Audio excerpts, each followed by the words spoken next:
Assalamualaikum warahmatullahi wabarakatuh.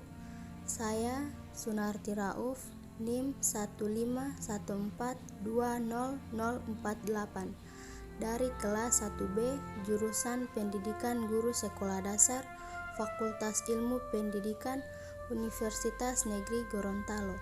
Mata kuliah Pancasila, dosen pengampu Bapak Chandra Chuga, SPD MPD. Di video kali ini saya akan membahas tentang Pancasila sebagai ideologi negara. Kata ideologi berasal dari bahasa Yunani, yakni yang terbagi atas dua kata. Yang pertama, idea, artinya gagasan atau konsep. Yang kedua, logos, yang artinya ilmu. Menurut Kamus Besar Bahasa Indonesia tahun 2008 halaman 517, ideologi diartikan sebagai cara berpikir seseorang atau suatu golongan. Ideologi dapat diartikan sebagai paham, teori, dan tujuan yang merupakan satu program sosial politik. Ideologi juga terbagi menjadi dua. Yang pertama, ideologi terbuka adalah ideologi yang tidak dimutlakkan.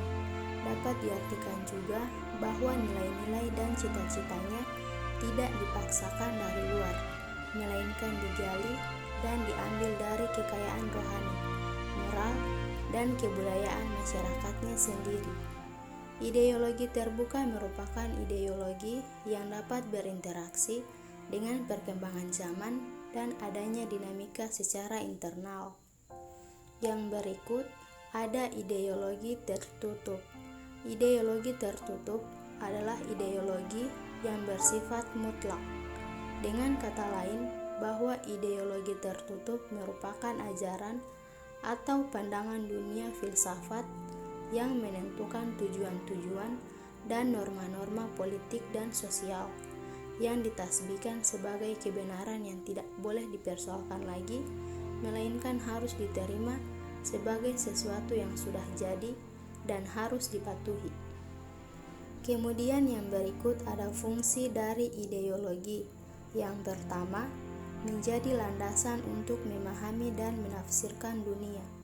Yang kedua, memberikan makna serta menunjukkan tujuan dalam kehidupan manusia. Ketiga, norma-norma yang menjadi pedoman dan pegangan seseorang untuk bertindak. Keempat, bekal dan jalan bagi seseorang untuk menemukan identitasnya.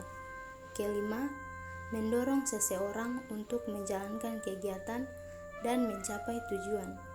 Keenam, memahami, menghayati tingkah lakunya sesuai dengan orientasi dan norma-norma yang terkandung di dalamnya. Ada juga urgensi Pancasila sebagai ideologi negara, yaitu Pancasila sebagai ideologi negara menghadapi berbagai tantangan. Salah satu bentuk tantangan yang paling dominan di masa ini adalah globalisasi.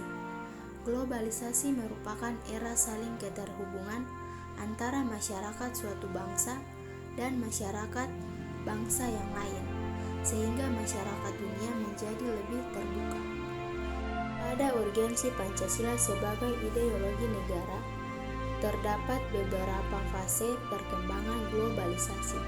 Yang pertama, pada tahun 1500, yaitu fase embrio, munculnya komunitas nasional dan runtuhnya sistem transnasional pada abad tengah.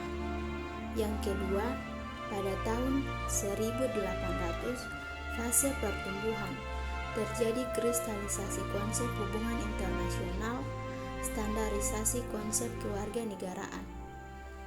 Yang berikut, pada tahun 1870, yaitu fase take off, diterimanya konsep baru tentang negara kebangsaan, identitas, dan kepribadian nasional. Yang berikut, pada fase perjuangan, yakni 1920, meningkatnya konflik internasional dan ideologis. Kemudian pada tahun 1960, yaitu pada fase ketidakpastian, munculnya gagasan dunia ketiga proliferasi nuklir, dan konsepsi individu menjadi lebih kompleks. Dan yang terakhir, pada fase kebudayaan global, terjadi perubahan radikal di Eropa Timur dan Uni Soviet, atau runtuhnya dominan komunisme di beberapa negara, berakhirnya Perang Dingin, dan melemahnya kontroversi ideologi. Baik, mungkin hanya itu yang bisa saya sampaikan melalui video ini. Jangan lupa di like, komen, share, dan subscribe.